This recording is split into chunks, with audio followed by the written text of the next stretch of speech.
بسم الله الرحمن الرحيم. يا أيها المدثر قم فأنذر وربك فكبر وثيابك فطهر والرجز فاهجر ولا تمنن تستكثر ولربك فاصبر فإذا نقر في الناقور فذلك يومئذ يوم عسير على الكافرين غير يسير ذرني ومن خلقت وحيدا وجعلت له مالا ممدودا وبنين شهودا ومهدت له تمهيدا ثم يطمع أن أزيد كلا إنه كان لآياتنا عنيدا سأرهقه صعودا إنه فكر وقدر فقتل كيف قدر ثم قتل كيف قدر ثم نظر ثم عبس وبسر ثم أدبر واستكبر فقال إن هذا إلا سحر يؤثر إن هذا إلا قول البشر سأصليه سقر وما أدراك ما سقر لا تبقي ولا تذر لواحة للبشر عليها 19 وما جعلنا أصحاب النار إلا ملائكة وما جعلنا عدتهم إلا فتنة للذين كفروا ليستيقن الذين أوتوا الكتاب ويزداد الذين آمنوا إيمانا ولا يرتاب الذين أوتوا الكتاب والمؤمنون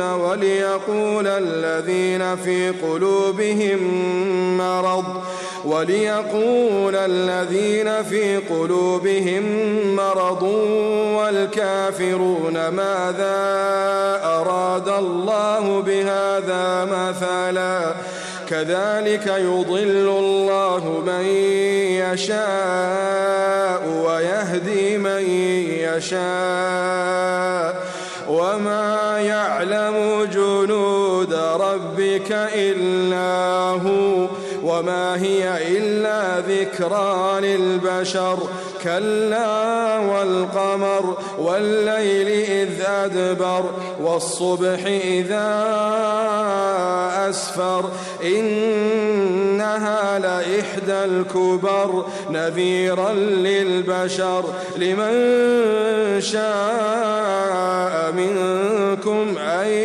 يتقدم أو يتأخر كل نفس بما كسبت رهينة كل نفس بما كسبت رهينة إلا أصحاب اليمين في جنات يتساءلون عن المجرمين ما سلككم في سقر قالوا لم نك من المصلين ولم نك نطعم المسكين وكنا نخوض مع الخائضين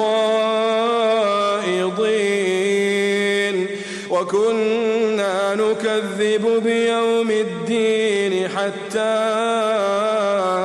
أتانا اليقين فما تنفعهم شفاعة الشافعين فما لهم عن التذكرة معرضين كأن كأنهم حمر مستنفرة فرت من قسورة بل يريد كل امرئ منهم أن يؤتى صحفا منشرة كلا بل لا يخافون الآخرة كلا إنه تذكرة فمن شاء ذكره وما يذكرون إلا أن يشاء الله هو أهل التقوى